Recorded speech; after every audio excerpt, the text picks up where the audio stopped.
Hello ভাই brother sister, সকাল সকাল চলে আসলাম আমরা বাস স্ট্যান্ডে। আমরা আজকে যাব ঝিনাইদহ ড্রিম ভ্যালি পার্কে।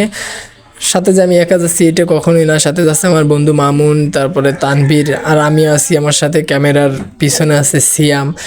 আমরা আসলে সকাল সকাল চলে আসলাম স্ট্যান্ডে। সিয়াম বলতেছে এই গাড়িতেও যাবে না। আমি বললাম যে থাক তাহলে, তুমি না যাও না যাও। আমার মামুন বন্ধুর এসে তো নায়ক নায়ক, আসলে আগে থেকেই নায়ক, তার তো নায়কের মতনই লাগতেছে।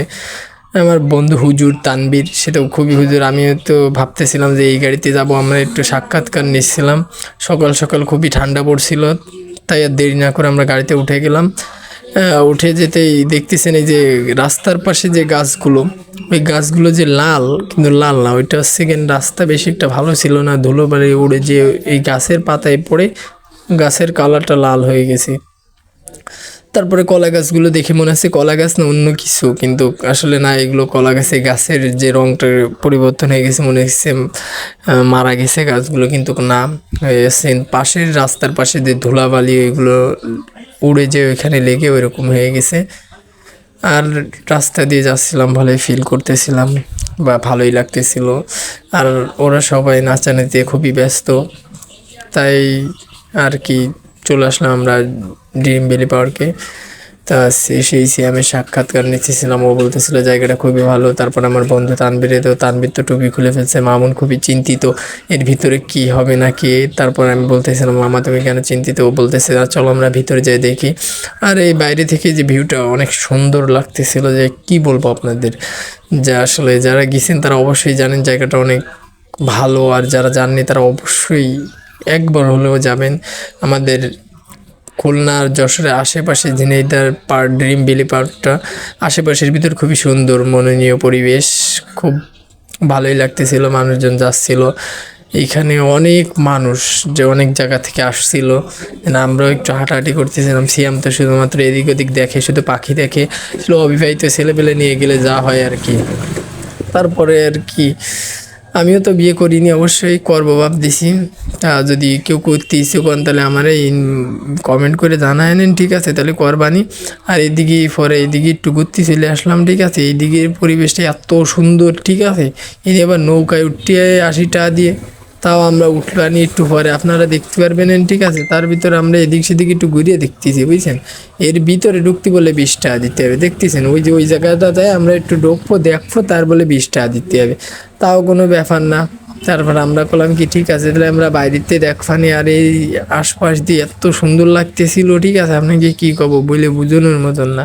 তারপর ঘোরাঘুরি করতেছি। আর এখন তো ঘোরাঘুরি আর বয়স তো বুঝতেই পারতেছেন আপনারা সবাই। মানে ঘুরতেছি, ঘুরতে ঘুরতে দেখি যে এইখানে ফুলগুলো এত সুন্দর, মানে ভাবে ঝোলাই রাখছে যে কি বলবো আপনাদের, যা বলার মতন না, ঠিক আছে? তারপরে আর এদিকে অনেক মানুষ, ক্যামেরার সামনে কত বেডিরা চলে আসতেছে, তা তো বুঝতে পারতেছেন, আমার লস যাচ্ছে। আর এই জায়গায় খেজুর গাছ, এটি দিয়ে মনে হবে যে আপনার অরিজিনাল খেজুর গাছ, মনে হবে যে জ্যান্ত গাছ, কিন্তু কাছে গেলে আপনি তো ডস খাবেন, ঠিক আছে? আসলে ও সেকেন্ড সিমেন্ট বালি দিয়ে বানানো, ঠিক আছে? তারপরে এইখানে এসে ওই যে বসা যাচ্ছে। তারপরে এদিকে আমার পা দিয়ে বুঝছেন নৌকায় উঠতেছে। সব জায়গা তো মনে করেন ছোটো মানুষরা ওঠে, আমরা উঠফানি বুঝছেন, দেখতে পারবেন। আর এই যে দেখছেন চার কাপড়ে আঁশের মধ্যে ফুল হয়েছে, আঁশের পিঠি। তারপর ওদিকে আছেন স্ট্যাচু দাঁড়ায় রয়েছে, বুঝছেন? তারপরে আর কি হাঁটাহাঁটি এসতেছি, আবার রাস্তার নিচে নেমে যাতে আসছি, এত মানুষের চাপ। এর ঘোরাঘুরি এসছিলাম। আর মামুন তো মনে করেন যে ও তো সে এদিক ওদিক আটটেছে, আমারে থুয়ে থুয়ে আটটেছে। আমি বললাম যে এর সাথে আমার একটা ছবি তুলে দিতে, ওরা দিল না, বুঝছেন? কি আর করার। এদিক সেদিক দিয়ে ঘোরাঘুরি এতে আমরা ওই যে দোলনায় উঠে গেছি, বুঝছেন? উঠে গেলে আমার সামনে আছে সিয়াম ক্যামেরার ও পাশে, বুঝছেন? ও তো মনে করেন যে ক্যামেরা ভালো করে ধরতে পারে না, এই জন্য এরকম ভিডিও আছে। আপনারা আবার কিছু মনে এলেন না, ঠিক আছে? মানে ওই ক্যামেরাম্যান নতুন আইছে, এই জন্যই। তারপরেও যে ভালো আমাকে সাথে দুইটা সোনামণি, তোমরা একটু হাই দিয়ে দাও। তারাও হাই দেয়, তারা অনেক খুশি, তুমি একটু হাই দাও, ঠিক আছে? তারা আমাকে সাথে উঠে বেশ খুশি। তারপরে আর কি আমরা চলে আসলাম আর এক সাইডই।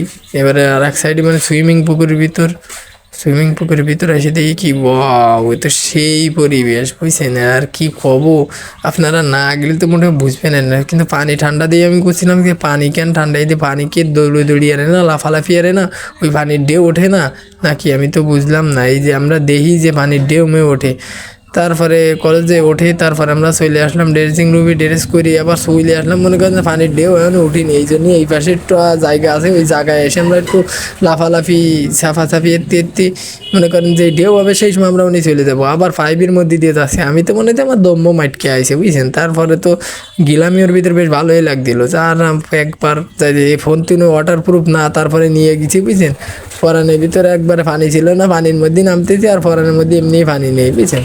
তারপর সব কিছু ঘুরে ঘুরে এসে ভালো এনজয় করলাম।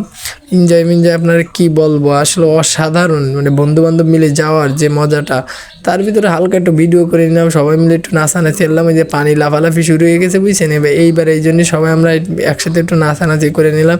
আর সিয়াম খালি তো বোঝেন তো, খালি ওর ভিডিও করে দেন ওর ভিডিও করে দেন। তারপরে গোসল করি শেষ, আমরা চলে আসলাম হচ্ছে ড্রেসিং রুমে বুঝছেন। মানে এসে ড্রেস চেঞ্জ করতে হবে, মনে করেন ঠান্ডা লেগে যাবে না যদি ড্রেস চেঞ্জ করে না করতে আমার সব করা হয়ে গেছে বুঝছেন। মানে মনে করেন যে ওই গিয়ে পারলাম, পরে আমরা ওই ড্রেস চেঞ্জ করে বেরোয় এই ধারে আসলাম। আইসে আমি একটা ছোটোখাটো একটা রিলস ভিডিও বানাই ফেললাম বুঝছেন। এধারে এসে পরে এধারে দেখেন এত সুন্দর ভিউ, এর বাবা ঝর্ণাইতে পানি পড়তেছে বুঝছেন। তারপরে এদিকেও ঘুরতে একবারে সব কিছু মিলেই দিলে এত সুন্দর জায়গা ছিল, আপনাকে কি বলবো। আপনারা যারা যাননি অবশ্যই যাবেন, আর যদি পারেন তাহলে আমারও সাথে নিয়ে যায় বুঝছেন। আমি একটু ঘুরবানি আপনাকে খরচে, তাছাড়া আর কি করবো। তার ভিতরে আবার আমাকে ওই জীবন মাহমুদ আছে, এই যে আজাইরা পাবলিক, তার সাথেও আমাকে হালকা একটু দেওয়া হইলো, তা সে ভিডিও করতে পারিনি বুঝছেন। আপনাকে এই জন্য দেখাতে পারতেছি না, ওই একটা দুটো ফটো তুলিলাম, তা আপনাকে আর দেখাবো না, ঠিক আছে। আর ওই সামনেই দেন কীভাবে নৌকায় যাচ্ছে, পরে নৌকা করতেছে, সব কিছু মিলেই দিলেই মনে করেন যে একটা সেই পরিবেশ।